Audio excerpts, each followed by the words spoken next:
you. Right, right. I've been there myself. You got it on the tip of your tongue, right? Yeah, exactly.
Ladies and gentlemen, please take your seats. The program is about to begin.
Friends, good evening and welcome to Encore's special program, 30th anniversary of Heart to Heart.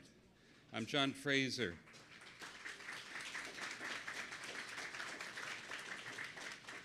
I hope that was for Heart to Heart. I haven't done anything.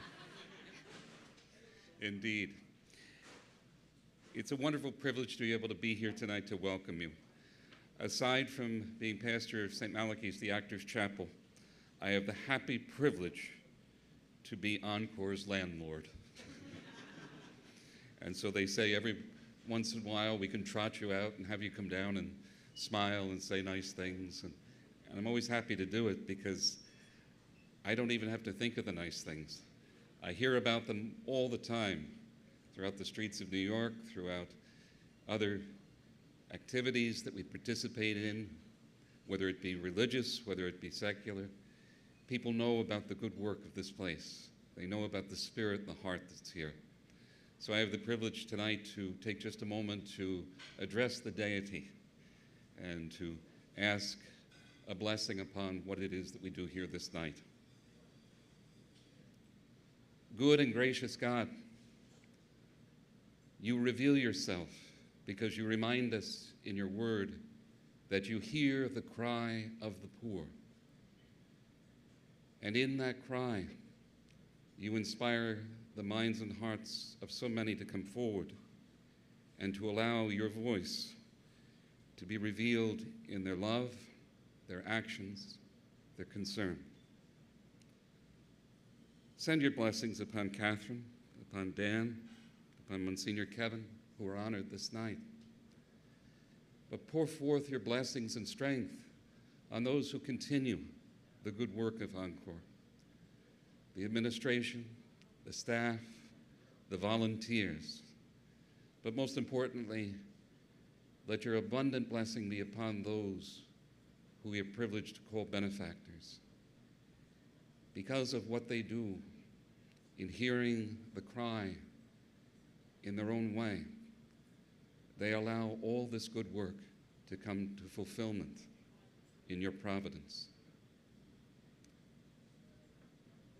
Bless us, bless this work, and bless us to your use to make the world a safer, stronger, and more loving place to be. Amen. And it's my further privilege to be able to welcome tonight the Executive Director of Encore, Jeremy Kaplan, who will be offering us first a few words of welcome and then helping us to go through this wonderful night of celebration with joy. So without any further ado, I welcome Jeremy.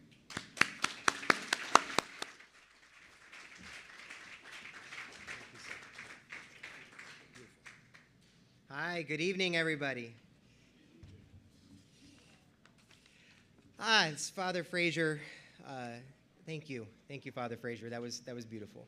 As Father Fraser said, my name is Jeremy Kaplan. I am the Executive Director here at Encore Community Services. On behalf of the entire Encore community, I welcome you to the 30th annual Heart to Heart Benefit.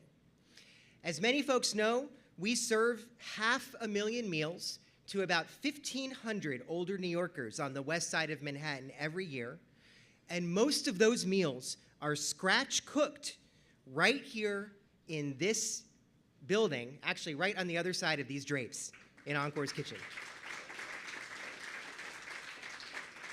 We are so proud of our kitchen staff and our kitchen team and the quality of our food that we asked them to cater the food that you're eating tonight. So let's go ahead and give them another round of applause. So in addition to cooking nutritious meals, we run a variety of programming out of this space, including music performances, writing groups, jewelry making classes, exercise classes, education workshops, and more. We call this our Aging Through Arts Center. Across the street is our supportive housing, Encore 49. It's one of the oldest supportive housing buildings in New York City, and it has some of the oldest residences in New York City, residents in New York City too. We're very proud of that fact.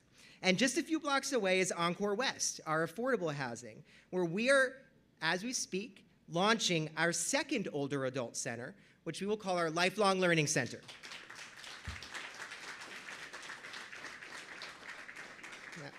As you can probably already tell, Encore is growing to meet the continuously increasing demands and needs of older New Yorkers. The over 65 population is the fastest growing demographic, not just in this city, but in the country. And yet, too often, older New Yorkers are overlooked and pushed to the margins of society. The reality is, and I know this isn't a shock to anybody, but we're all aging. We're born aging. And if we're lucky, we reach a point in our lives where our abilities change, our challenges change, and more likely than not, we're going to need a little extra help. But what never changes is our basic needs, who we are as people. No matter how old we are, and despite our struggles that we face throughout life, everyone deserves nutritious food, a place to live, and caring relationships. That's why Encore exists. We exist to meet these needs for neighbors in our community. Our name, Encore, is both a nod to the roots, our roots in the theater district, as well as an expression of our mission. The later chapters of our lives should be an encore, a celebration. But too many of our older neighbors are struggling instead, facing serious food insecurity, financial instability, and extreme loneliness. All problems that take an enormous toll on quality of life. Every single program at Encore is designed to support older New Yorkers facing these challenges, to give them the encore that they deserve. But we do not do this alone. We are grateful for the support of everybody in the room, and especially our fantastic sponsors tonight. Our diamond sponsor, the Schubert Organization. Thank you, Mr. Wenkel, for being here today. Our gold sponsors, the theatrical makeup artist and hairstylist of Local 768. Thank you, Mr. Dashman, for rep 798. I'm so sorry, 798. It's right here on the paper, too. Encore's board chair, Ellen Dunn and Sidley Austin Law Firm, Catholic Charities, and all of the Broadway unions and guilds represented tonight are such long-term partners of Encore, allowing us to serve this neighborhood and this community for so many years and so many more years to come. Thank you all. Tonight, we are thrilled to honor 3 outstanding individuals for their leadership and contributions to our community. Dan Dashman of Local 798. Monsignor Kevin Sullivan of Catholic Charities. And New York State Director of Operations, Kathryn Garcia. Each of these honorees have made a real difference in the lives of so many New Yorkers, and we are proud to honor them for their efforts tonight. Encore could not do any of this without our partners at the New York City Department for the Aging, and I am so glad that Lorraine Cortez Vasquez, our commissioner, is here and will speak with us in just a few moments. And to our fierce representatives in the City Council, our newly elected Councilman Eric Botcher and Gail Brewer, who recently helped Encore secure $1.1 million to renovate our supportive housing, to modernize that building and ensure that the people that live there have the highest quality of life possible for as long as possible. Thank you. Thank you for making that happen. Encore relies on hundreds of dedicated volunteers. To the volunteers, the many volunteers who I know are in this room and some who are streaming at home, thank you for donating your time and talent to our community. And I have to thank Encore's board of directors. You are the most passionate, diligent group of directors carrying out Encore's mission, and you are absolutely unparalleled. Thank you. And of course, I can't talk about Encore's work without celebrating the incredible commitment of our staff members. This is a team who showed up even during the darkest days of the pandemic. Encore staff make sure that older New Yorkers get the food and the resources they need no matter what. Our meal deliverers are out there in the heat and in the snow. Our case managers help older New Yorkers solve the toughest problems, and their resources are getting stretched thinner and thinner by inflation, and yet this team always makes it work. In the past year, in partnership with the Department for the Aging and our fantastic culinary partners, Green Top Farms, who are in this room today, Encore's team served close to 1.25 million emergency meals in the Bronx, Brooklyn, and Staten Island to bridge folks who still needed help with food security after as we transition away from the pandemic. We have improved the financial wellness of hundreds of older adults, offered innovative virtual and in-person programming, and I'm just so proud of everything that we've accomplished. But the reality is, and I know many of you know me well, and I say this a lot, it's just not enough. There's so much more need to address. 1 in 5 older New Yorkers living independently are not sure where they're going to get their next meal. Many continue to struggle managing their bills. And most of the older adults connected to Encore live alone. And we know that loneliness is more detrimental to an older person's health than smoking a pack of cigarettes a day. The wait time for appointments with our caseworkers and our new financial navigator are growing, and our older participants need more food, and they want more arts programming, and they want to have more opportunities for connection. So we developed a plan to address these needs. Some may call it a strategic plan, but at Encore, we're calling it Encore for Life. Encore for Life is designed around our belief that all New Yorkers deserve to be well-nourished, financially secure, and connected to their community.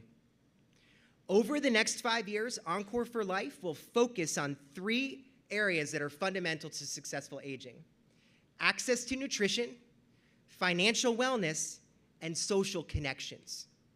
And we're going to need your help to do it.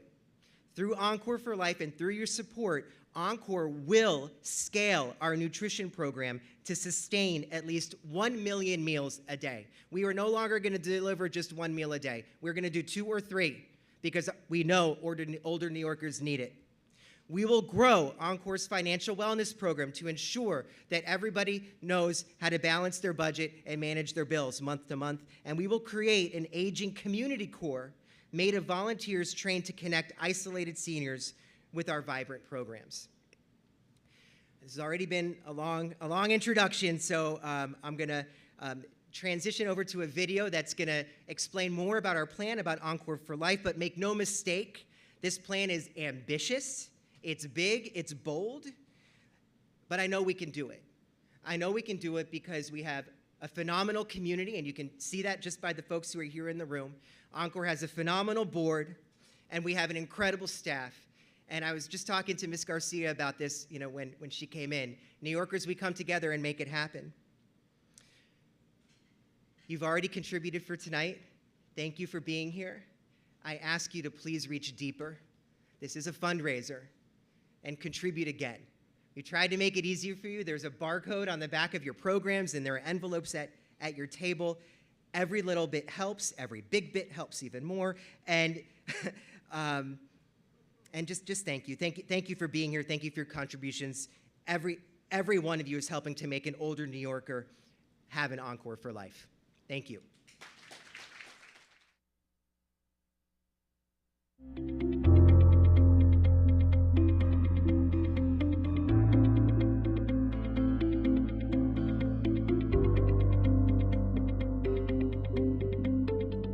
Founded in 1977, Encore Community Services has earned the reputation as Broadway's longest-running active loving care because of its history of providing supportive and vital services to aging New Yorkers right in the heart of Times Square.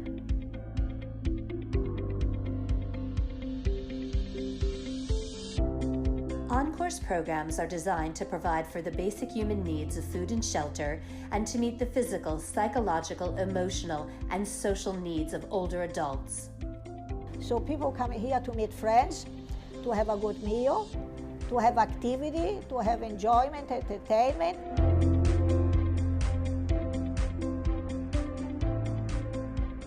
The pandemic has exposed just how dire the situation is for older New Yorkers, bringing food insecurity to the forefront.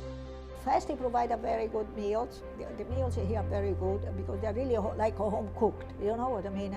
And they are tasty. It's a complete meal, a well balanced and nutritious. That I can say that. And you have everything. You have the milk, you have the juice, you have the fruits, you have the vegetable, the carbs, and the protein. It seems like really it's conceived in the right way it should be. Encore will sustainably increase its meal production from 500,000 to 1 million meals per year. Through its financial navigation services, Encore looks to improve the financial wellness of 1,000 vulnerable older adults. I had a senior, we'll call her Ava. She's a retired school teacher. When I first met her about July last year in 2021, she was a hoarder and she liked to hoard documents. She had stacks of bills from pretty much some of them from over a decade ago. She was scared to throw out anything. She really needed help. But at the same time, because of her condition, it was very difficult to let go of each document. So what we did, I remember the first time I was there, me and another client, we had to talk to her for about over half an hour just to convince her to get rid of one document that she really didn't need. She didn't know how to cash a lot of her checks. She was losing money and she was lost. She really needed help. We were able to start the process of setting up direct deposit for her pension. And she's come a long way. Social isolation has been its own pandemic among aging New Yorkers. Encore looks to increase social connections with aging through art and lifelong learning programs to keep older adults socially connected and creatively stimulated. I have been participating with the watercolor oils class. They were fantastic. I love the teacher. All aging New Yorkers deserve an Encore for life. They deserve to be well-nourished. They deserve to be financially secure. They deserve to be creatively stimulated. And they deserve to be socially connected and a vital part of their community. I'm an artist myself. I'm a writer. And it just all came together. And then coming to Encore to be around every aspect of the theater and artistic work. It's just a dream come true, and I didn't even know I was dreaming it. You know, it's just God just said, "Here, have this," and I'm like, "Whoo! I didn't know how much I needed that." It was like, "Calm down, there's more." We need you to help make Encore for Life a reality for aging New Yorkers. Please support Encore for Life. Join us and make your legacy an Encore for Life.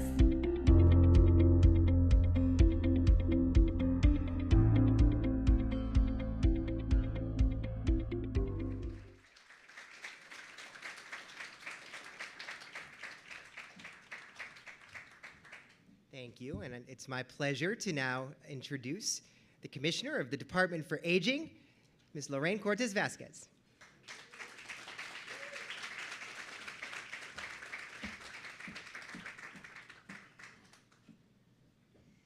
Thank you, Jeremy. It's great being with you here again.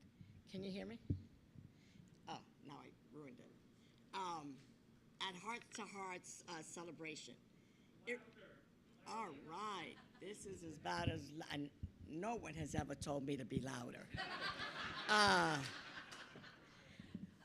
So thank you for that. This celebration always makes me happy, and my heart beams with joy and pride.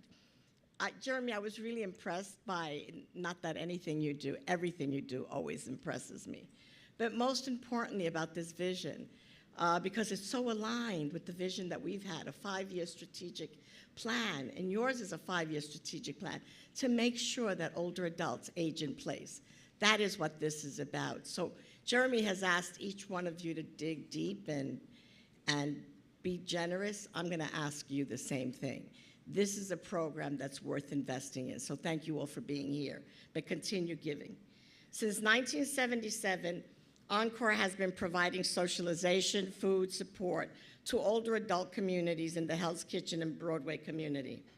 I would like to reflect a bit on the 2 founding nuns that this award and that this celebration is around, and that's Sister Elizabeth Hassett and Sister Lillian McNamara. If any of you knew Sister Lillian McNamara, you would know that Sister McNamara was a force of nature. These 2 dynamic women forged a path of sheer grit, determination that took about 40 years so that they could really build this community. Encore. They traveled from the Bronx, my hometown, to Times Square to create and provide services that included home-delivered meals, affordable and supportive housing. Jeremy was just telling you about that. Much of everything that they provided then is still needed today and more. They quickly noticed that the need for care to support older adult theater community was support the older adult theater community that was aging on Broadway. They were way ahead of their times. They identified ageism, although they never called it that, because they understood what it was like to be marginalized, to be discriminated against in the arts performing community. And they also knew the impact of providing services and making those individuals thrive. They took the lead and provided services to those that everyone else thought were aging out. They weren't. They showed us that through their leadership and purpose, with heart, that much can be done. I was and still am flattered and humbled that you included me in this category. You know, we all stand on the shoulders of those who paved the paths that we walk on today. For Encore, it was Sister Elizabeth and Sister Lillian. For me, as I also think about it, it was Janet Sena, another transformative trailblazer. She was the aging commissioner for the Department for the Aging through the late 70s and 80s. She taught me many things. One thing she often said, and that still sticks with me, is don't focus on those that talk nicely about us. We know what they're gonna say. But focus on those who don't like us, don't like what we're doing, find out why and fix it, if possible. I took that to heart then, and I still do, particularly during these tough times of the pandemic.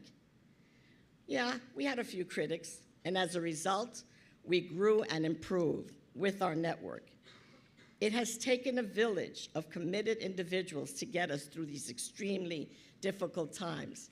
And I am extremely grateful that I received the inaugural Sister Elizabeth Hassett and Sister Lillian McNamara Award. It still brings me great pride, and it sits right there on my mantle. And I'm pleased to see that you, Encore, continue to, and you found another trailblazer at this year's recipient. And congratulations, Kathryn Garcia, for your award. It is quite an honor to be given this award. Also, to Monsignor Sullivan, we've known each other more years than either one of us should admit, and to Dan Dashman from Local 789. Thank you for what you do every day, but thank you for contributing and making Encore a success. From my heart to yours, thank you.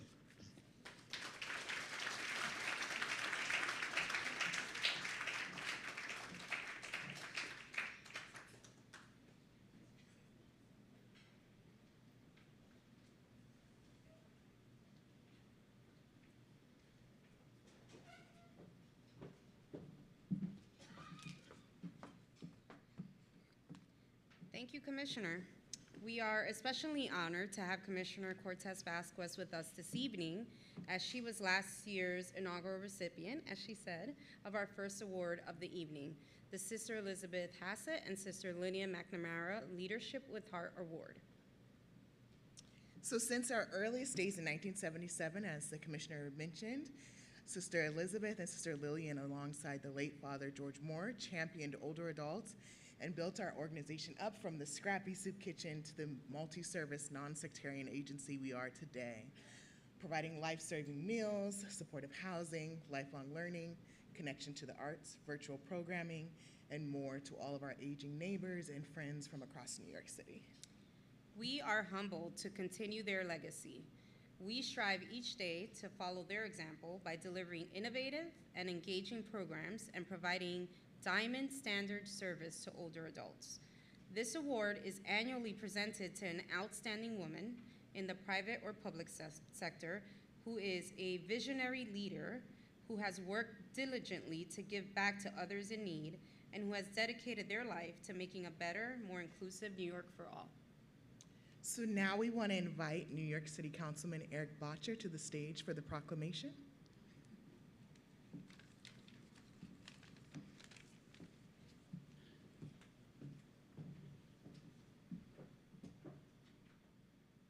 Good evening, everyone. Is everyone having a good time? How great does it look here, by the way? I was saying to Jeremy, we should leave it like this. I love this, with the tablecloths. Hi, everyone. My name's Eric Botcher. I'm the city council member representing District 3. Hi, Commissioner. I started 6 months ago, but I had the pleasure of being the chief of staff to my predecessor and getting to work very closely with Encore and the amazing Jeremy Kaplan. Can we hear it for Jeremy, everyone? To the board of directors who hired Jeremy, you picked the right person to lead this organization. He has just been a pleasure to work with. And I think back to when I'm here, I often think back to some of those darkest times of 2020, when the world stopped on a dime, and here at Encore, you had to figure out in a matter of hours how to feed all the people who literally rely on this institution to eat, to stay alive. And you did it. You did it. No one went hungry who relies on Encore. And on top of it all, there was a gas leak. Do you remember this, Jeremy? Like, this is when we weren't allowed to leave our apartments. There was a gas leak, and we figured it out. Incredible stories. Everyone involved in this organization, you should be so proud of all you've done. And that's one of the reasons why, in this year's budget, when we were submitting our priorities to the speaker, the renovation of Encore 49, I put that number 1 on my list to the speaker, and she came through with $1 million. When Jeremy told me that had not been renovated, that housing had not been renovated in decades. So that's not right. People who live there, they deserve to have the best, so we're gonna make sure that they do. When I think back to 2020 and what we went through, I also think about Kathryn Garcia, because we all remember it wasn't just Encore. In a city of 8.6 million people, we had to feed so many people who could not leave their apartments. They were so vulnerable. They could not leave their apartments. And how does a city do that? So Mayor de Blasio, he tapped someone who he knew could do it, and that was Kathryn Garcia, and she did it. She did it. She made sure that no New Yorkers went hungry, and it was an incredible logistical operation that I got to be part of in some ways, just trying to make sure we identify who needs the food, and you work out the kinks early on when people are getting food they don't like, And we figured it out. but Kathryn Garcia was a huge, huge part of that. So when I heard she was being honored tonight, I am so proud to be able to honor her with a city council proclamation, because the folks in government, we don't always get proclamations. So here's a proclamation for Kathryn Garcia. It's one of the first casualties of Pride Month with the broken glass at Tom DiNapoli's Pride event before this. So we'll get you a new frame, Kathryn. I'll just read a little bit of this. I, Eric Botcher, council member for the 3rd District, am proud to join guests of Encore Community Services in honoring Kathryn Garcia for her outstanding service and enduring contributions to the community. And whereas a Brooklyn native, Kathryn Garcia was raised in Park Slope by her adopted parents, Bruce and Ann McIver, in a multiracial family. She attended PS 321 and Stuyvesant High School. She holds a Bachelor of Arts and Economics and History from the University of Wisconsin-Madison. And whereas Ms. Garcia started in public service as a New York City Department of Sanitation intern and a New York City Department of Finance policy analyst. She served in many roles at the New York City Department of Environmental Protection with the Bloomberg administration. In 2014, she was appointed by then Mayor de Blasio as the New York City Department of Sanitation Commissioner, the second woman to head the department. She built the country's largest food scraps collection and composting program.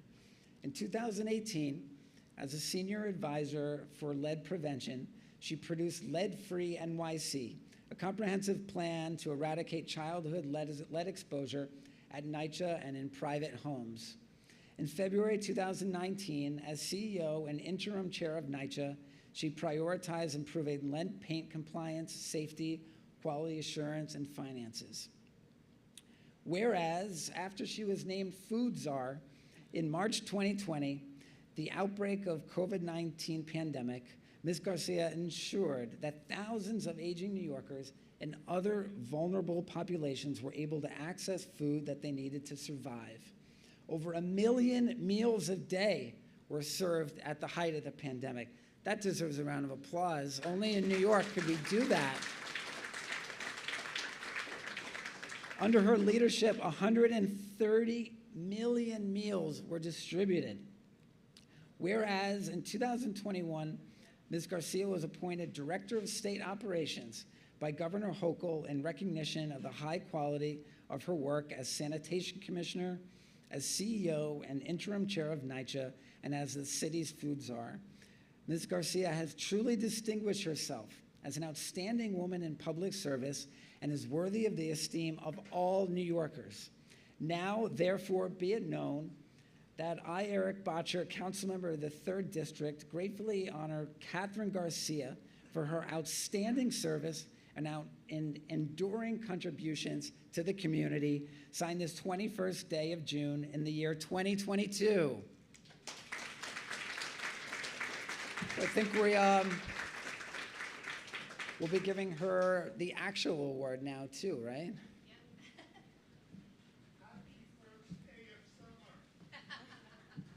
Thank you, thank you. I'd love to call to the stage Kate McKenzie, Director of the New York City Mayor's Office of Food Policy, to present the award.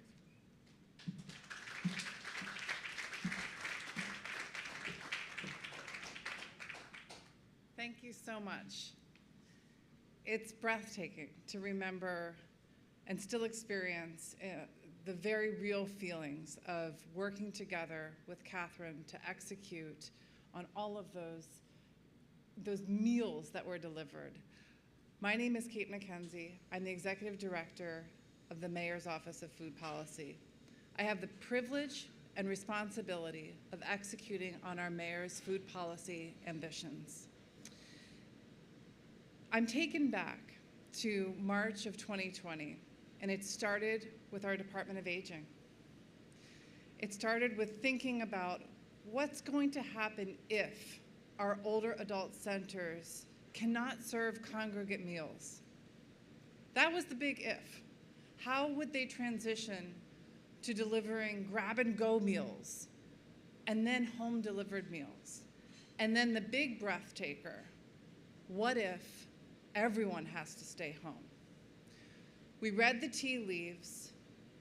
Former Mayor de Blasio knew this was a calling for Kathryn Garcia. This wasn't just about, though, this wasn't just about a strict operational challenge. This wasn't, here's a problem, here's a solution. This was a human service problem.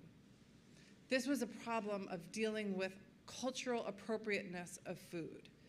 This was a problem of making sure that everyone obtained the high-value nutritional needs that people deserve. This was a problem of cold chain storage lacking in this city, words that I have said far too many times to ever necessitate the real realities here. So what I loved was the opportunity to combine the human service element that I knew very well with Kathryn's extraordinarily operational acumen. But here's what I know about Kathryn Garcia. Kathryn defines leadership. Kathryn listens. Kathryn listens to a team that she carefully builds to make sure that she has all of the information needed to make the decision that's going to set the standard for excellence for whatever it is that she's about to undertake. Kathryn is someone that I hope everyone has an opportunity to experience in their lifetime, of being someone that makes you want to do the best job, not just because you know you're capable of it, but because our city deserves and our state deserves the absolute best. It is my extreme privilege to offer this award to Kathryn Garcia.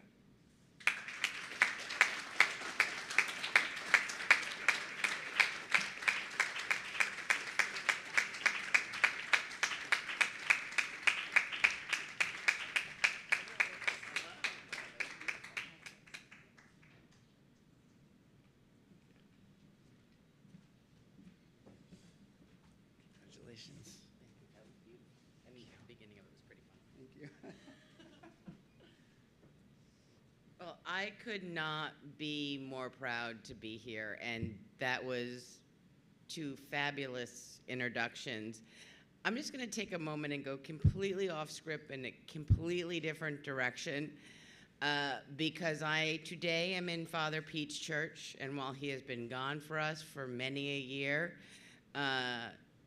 just as how there are all connections, of course, the priest for the Department of Sanitation should also be the priest for actors. So I'm just going to leave it there, but I could not move on without actually taking a moment. And Kate, thank you for the introduction, but goodness, thank you for all the work that you did during that incredible moment in 2020 where we went from, I think, going to brunch to, oh no, we are not going anywhere. And to Jeremy Kaplan for leading an organization that year in and year out does phenomenal work, but during the height of COVID did even more extraordinary work. And it is hard to go back and think back to suddenly turning off everything as we readjust to a world in which we live with COVID. You know, that is something that is happening, but it is happening because we are better protected today. At that moment in 2020, the only thing that protected us was staying inside and isolating. And for those of us particularly who are older, and yes, we are all aging because the other choice is not aging, which is bad, and they were the most vulnerable. They were the most vulnerable to the disease, and they were the most vulnerable to having the pieces that kept them well and healthy and happy being taken away because those same pieces made it dangerous for them. And so, you know, because of course the Department of Sanitation should run a program like this, it was building something from scratch that had never been done before. It was about thinking through how will we deliver meals to literally anyone who is hungry. And it was multi-pronged. So obviously there was the home delivered meals program where over the course of a weekend, we literally built the programming to do that. It was identifying contractors, whether or not that was caterers who were out of business for the moment because no one could go to theirs, or restaurants. It was having taxi drivers do the delivery who were out of work as well. So actually helping people to help us all to be able to take care of us, our most vulnerable. And we did, in that first week of May, hit 1 million meals a day. And then it did start to get better. But that was not the only program. Oh, and can I just tell you, New Yorkers, they are particular, as I'm sure you know, Jeremy, about their food.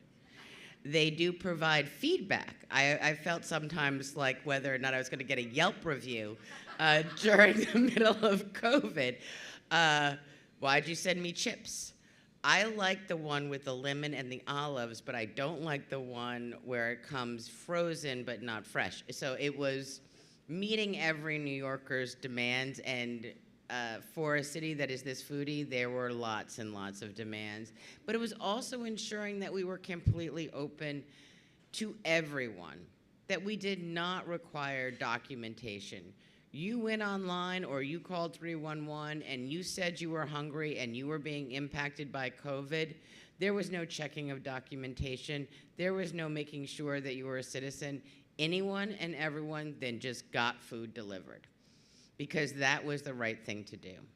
To make sure there was open access across every food program was incredibly important, because we did not want anyone to go hungry, and no one could predict what was going to happen next. And we were doing lots of other things. We opened up the schools to make sure that they could deliver food. You just got on the line. We were tracking the supply chain to make sure that there were trucks coming into Hunts Point with vegetables and with fruits. We were tracking whether or not there was meat available in grocery stores. So there was a lot of what we were doing that was about the basic logistics. And I do think that it will help us build on creating a more resilient food system in the state, also connecting our farms and our fisheries to the city where we have the most challenge about having fresh food available. Just today, people in SNAP can go online and actually order from farmers and from CSAs in the state of New York. That is something where we are making incremental changes to ensure that everyone is fed, because food insecurity is not okay. And one thing that I learned in all of this is it's very bifurcated. We don't treat food in one place. It's food for elders, it's food for children, it's food for people who are in prison. But food is not viewed as how do we make it available for everyone? How do we ensure that everyone is healthy? And not everyone needs everything. And what I mean by that is, when you are an older New Yorker, you may want a grocery box, you may need a prepared meal. And we as government has to be prepared to do that and to meet people's needs where they are. So I am incredibly, incredibly thankful to be honored for this award, Jeremy. You know, at that moment in 2020, where government was experimenting and breaking things and putting things back together, everyone in the social service world was also stepping up. And I know that hundreds of volunteers made this organization go because we as New Yorkers come together and we take care of each other. And that is what we are all about. So I am very thankful and super thrilled. Thank you very much.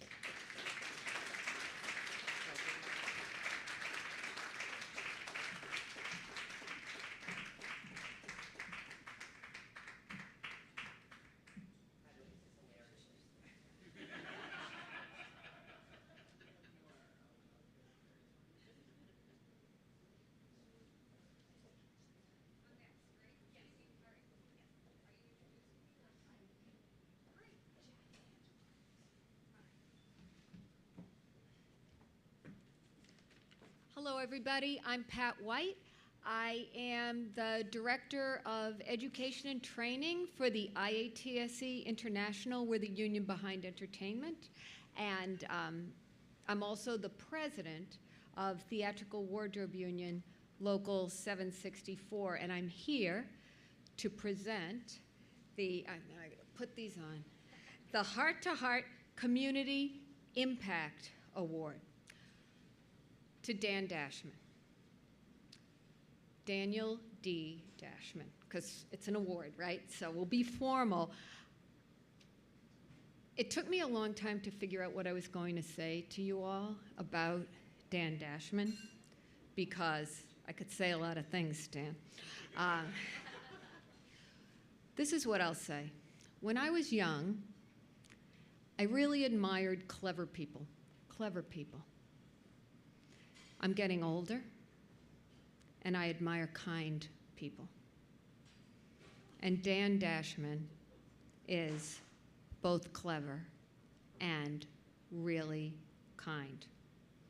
He's been the business representative for live theatrical events and commercials at makeup artists and hairstylists, Local 798, since 2009. 798.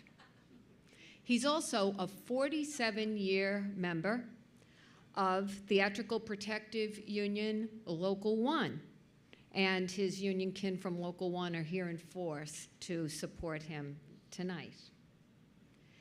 Dan was disabled by an accident when he was working as a stagehand while he was installing a show at a Broadway theater. It was a really, really bad accident.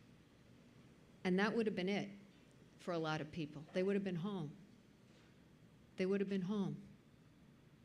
But Dan earned his Juris Doctor law degree from Cardozo School of Law at Yeshiva University, where his criminal law clinic major litigation project, I didn't go to law school, so I don't know what it was, but it led to the creation of the Innocence Project, which is still a leading nonprofit for criminal justice reform. Yeah, give it up, right? After 11 years of being disabled, Dan was ready to return to the stage work he loves. But he had got the bug, right? Like the lawyer bug. And so he also went back to school and got an LLM degree in labor and employment law from New York University School of Law. So after he did all that, there he was, working stage left at Phantom of the Opera, serving part-time on the executive board of Local 1, and he was offered his position at Local 798. What a gift that was to all of us in the city, in the IATSE, and at Local 798. He became part of a really transformative process at that local union that has helped make it more clever, more kind, more diverse, more expert, and he has supported a whole range of other local leaders, some of whom are here tonight. Ooh, Angela Johnson and Jack Curtin and Rosemary Levy are all here. Monica, you're here, right? I can't see. This is what actors face all the time, right? Blinded by the lights. He's supported all these other local leaders. Because that's what a real leader is, right? A boss is at the top. I'm a union person, right? A boss is at the top. A leader is reaching down, pulling people up after them, and that is Dan Dashman. From 1976 to 1993, he lived right here in the neighborhood on 51st Street and 9th Avenue in Manhattan when it was still Hell's Kitchen and not Clinton. So he knows Encore, and he knows what it does.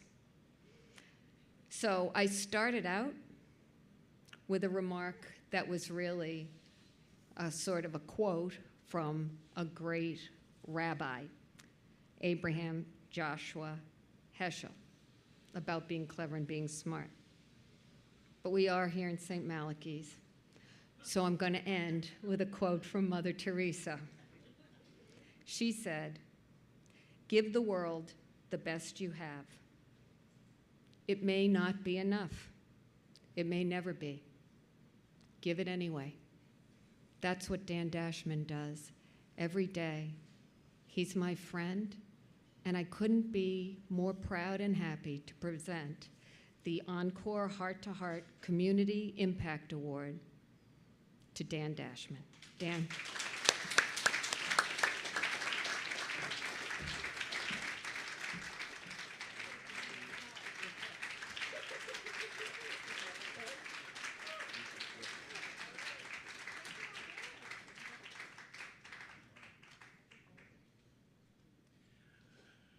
Well, hi everybody. I only have one sheet of paper, and I'm afraid half of what I was going to say has been stolen by everybody before me, but I'm going to have to just say it again anyway. First of all, Pat, thank you. We have been friends for many years, and I just really appreciate it. Jeremy, Gigi, I can't see where you are out there. My fellow honorees, my union siblings, friends, and my beautiful family. In 1976, I moved into 369 West 51st Street on the corner of 9th Avenue. The 9th Avenue Festival was in its 4th year. This year was its 50th. The area had been renamed Clinton, but its character was still very much Hell's Kitchen. When I would come home from being the apprentice electrician at the Metropolitan Opera, I would politely ask the prostitute, whose station was my front stoop, to let me get in the door. An elderly man, whose name was Tony, had a tiny tire repair shop where he catered to the local taxi drivers. He lived in the building taking care of his disabled wife. Other than me, the rest of the building was all old people. On the corner of 8th, Eddie had his little newsstand. He would struggle around it on his crutches and leg braces from the polio he had suffered from. I would fix the old buzzer alarm that let him know if somebody was trying to sneak in. Keith Stallcup had his miniature carousel shop in the middle of the block. All of them, and my building, were rather regularly broken into. Quietly, without my knowledge, 2 ladies from I believe the Bronx, saw that there was a problem regarding the elderly and the shut-ins. They decided to do something about it. Things started to change. Older people were seen more on the street. The break-ins disappeared. By the early 1990s, I was hearing about these 2 Catholic nuns and St. Malachy's. In 2001, I was elected to the Executive Board of Local 1 Stagehands. At one of the very first meetings, Sister Elizabeth blew in. This tornado of energy, this cyclone of good cheer and steely intention, she walked out with a pledge in the thousands of dollars and the promise of our continued support. Local 1 has continued that support ever since. At Local 798, where I've been for over 13 years, we have supported Encore's Heart to Heart as well. Today, with over 500,000 meals a year being delivered and all the other services of Encore's Heart to Heart, the sisters, as they became known, continue to change lives. Now Sister Elizabeth and Sister Lillian are experiencing the situation that a long and active life can bring upon one. I am Jewish, and when I go to services, which is quite often, there is the Mishaberach, the prayer for healing. I always think of Sister Lillian and Sister Elizabeth during the Mishaberach as being truly deserving of that healing. This award does not honor me. It humbles me. I stand here as the tool, the instrument by which Sister Elizabeth and Sister Lillian can continue to move their dream forward. favorite quote of mine is focusing too closely on the goal that you have not reached will cause you to miss all of the victories along the way. There are still many in this great city in need. So the sisters' goal has not been reached. But let us tonight celebrate the thousands and thousands of victories they have achieved along the way. Please join me as I stand and lift a glass and in the true Broadway tradition exclaim to the sisters, bravo, bravo.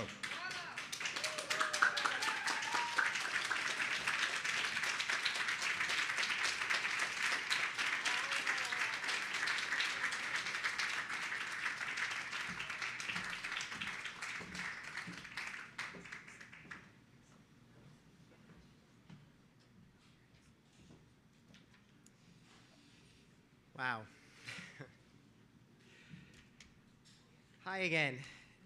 Our next honoree is a New Yorker through and through, born in the Bronx, raised in Yonkers, and serving the early days of his priesthood in Washington Heights. Encore has long counted our friends at Catholic Charities as cherished partners in serving the older adult community. It takes a village, and Catholic Charities has been providing vital assistance to vulnerable New Yorkers since 1917, helping to feed hungry and shelter the homeless, protecting and nurturing children and youth, supporting those with physical and emotional challenges, and more. And of course, they provide crucial support to Encore's mission by not only improving the quality of lives for older New Yorkers, but ensuring that they thrive. As you've heard tonight, Encore is embarking on a big plan to do more than ever for aging New Yorkers, and Monsignor Kevin Sullivan and Catholic Charities have stepped forward to provide funding for an important part of that plan.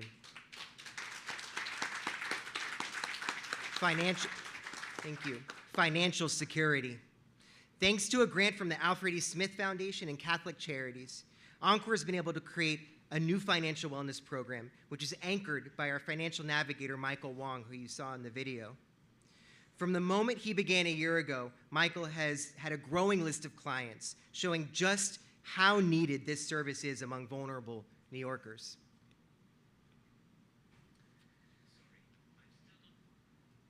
It's no surprise that Monsignor Sullivan and Catholic Charities are by Encore's side to support Encore for Life. Monsignor Kevin Sullivan has served as the Executive Director of Catholic Charities of the Archdiocese of New York since 2001. But his history of helping and supporting New Yorkers goes much farther back.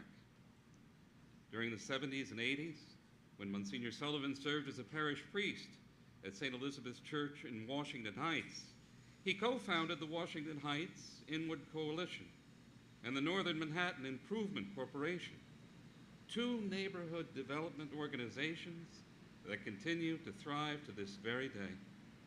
He was a board member of many healthcare organizations, including St. Vincent's Hospital and Medical Center, Terence Cardinal Cook Healthcare Center, and the Carmel Richmond Housing Corporation, and the St. Vincent de Paul Residence. During the 90s, he served as co-chair of the Partnership for the Homeless. Monsignor served in other leadership positions at Catholic Charities for more than 17 years and continues to represent their agencies in public policy discussions about such issues as immigration, welfare reform, job development, and foster care. He has served as a member of the New York City Council Speakers Commission on Homelessness, the Public Policy Committee of the New York State Catholic Conference, and has provided expert testimony about human service issues before congressional committees. After the 9/11 attacks, Monsignor Sullivan is chair of the 9/11 United Services Group, led the coordinated assistance to victims by New York Charities. For many years, he also chaired the Disaster Preparedness Division of the New York Human Services Council. All over New York, you can see the good work that Catholic Charities does. It has a devoted core of volunteers who work throughout the city, many of whom can often be seen here at Encore delivering life-saving meals. And I might add that you can often see Monsignor Sullivan working right alongside of those volunteers, be it building homes or working with the homeless or school children. You can see a person's dignity enhanced through a vibrant family of close to 90 distinct agencies, united by a common value and led with great care and compassion by Monsignor Sullivan. I am so proud, and Encore is proud, to partner with an agency that shares our drive to do more to help older New Yorkers not just survive, but thrive. And we are so honored to award this Heart-to-Heart Community Impact Award to our friend, Monsignor Kevin Sullivan.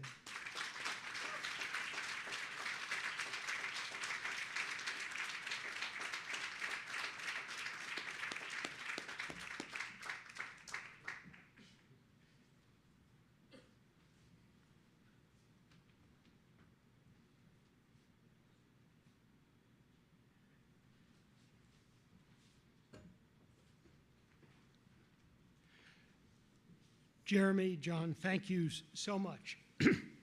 It was absolutely right that in the introduction, you primarily mentioned Catholic Charities. On behalf of Catholic Charities, I gratefully accept this award. I point out, we couldn't do what we do without our board members, here represented by Lourdes Martinez. Couldn't do it without our partnership with government, represented by the Commissioner of Aging, Lorraine Cortez Vasquez. Also, our honoree, Kathryn Garcia. I also mentioned the wonderful partnership that we have always enjoyed with labor, and so am grateful to receive this award with Dan. I do point out a little bit that in the award with my co-honorees from government and labor, the labor honoree is dealing with makeup and hairstyle.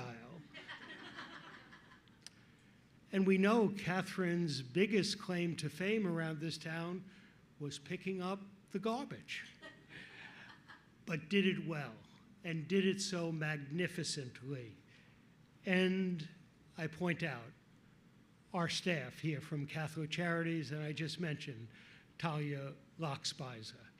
It is a wonderful team that is providing help and creating hope for New Yorkers in need. I just want to mention one thing in this time, which is in many ways so dark, but made brighter by the work of Encore.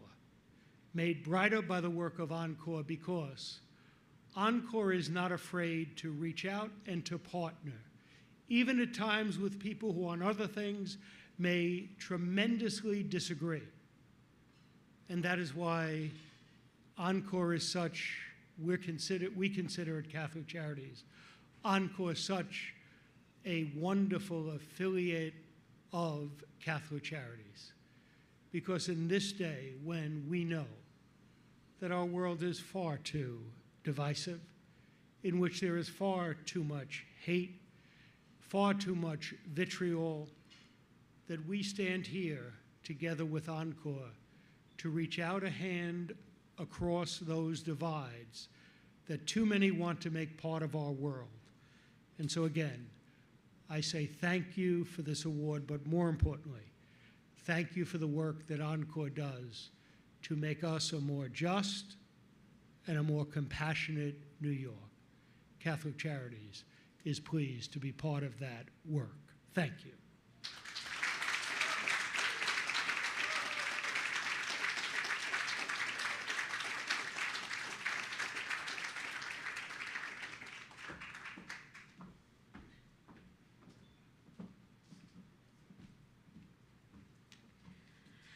Thank you all so much for joining us at our 30th annual Heart to Heart, our Diamond Anniversary. We are so pleased that you could all join us tonight, and thank you so much to our esteemed honorees, Ms. Kathryn Garcia, Mr. Dan Dashman, and Monsignor Kevin Sullivan. We'd like to take a moment to thank our sponsors. We are so grateful to our friends at the Schubert Organization, Local 798, Ellen Dunn and the Sidley Austin Foundation, and Catholic Charities. We'd also like to thank Sound Associates for bringing us into the comfort of all of your homes. So just about a year ago today, this event was held virtually with a small handful of very special VIP guests. The reason we are all here, our beloved Encore seniors. Tonight we are thrilled that some of them could join us again. I'm gonna call out a few names right now. First of all, Zoila. Zoila likes to make jewelry, and she gifted me this beautiful heart ring, which I found very appropriate to wear tonight. She also had a drum lesson with a Broadway drummer. That is Zoila's Encore for life. We've got Peter here. Peter is still a working actor. He took up drawing late in life. He has a writing group. Almost every day you can see he and his friends sitting at the exact same table. Sometimes we call them the naughty boys table, but they hold court and they come to be together every day for lunch. That is Peter's Encore for life. His lovely wife, Rosemarie, is also with us. She participated in the flag project. She also she receives the gorgeous jewelry. She's also a writer. That is her Encore for life. And of course, Alicia and Nolene, we see you. You can give everybody a wave back at your table there. Alicia and Nolene love to remain active, and they're actually senior volunteers here in the center. You can see them every day helping to serve their fellow Encore members lunch, and that community engagement is their Encore for life. Nancy, we are so happy that you're here too. Some people are a triple threat, and those of you in the Broadway community know what that is, but Nancy goes far beyond that because she paints, sings, tap dances, plays the piano and the ukulele, and more. So clearly engagement in the arts is Nancy's Encore for life. She's dancing back there right now. Thank you all in this room and everybody watching at home. Thank you for providing our beloved members their Encore for life. You make it possible for our members to be well nourished, to receive help on the road to financial security, and you make it possible for programs to keep our seniors socially connected, creatively stimulated. And for every beaming face you see in this room and on the wall around you right now, there are thousands more who need you, who need Encore. They need your help. As Encore rises to meet the growing needs of our aging community, we need you more than ever. With your help, our aging neighbors, your aging neighbors and friends will not just survive, but will thrive. I ask you to donate if you haven't tonight, donate again if you have, and to think about making Encore for life your legacy. Thank you all again for being with us this evening. Please do help yourself to more dessert and enjoy another cocktail before you go. Thank you again for being with us. You are the heart of Encore.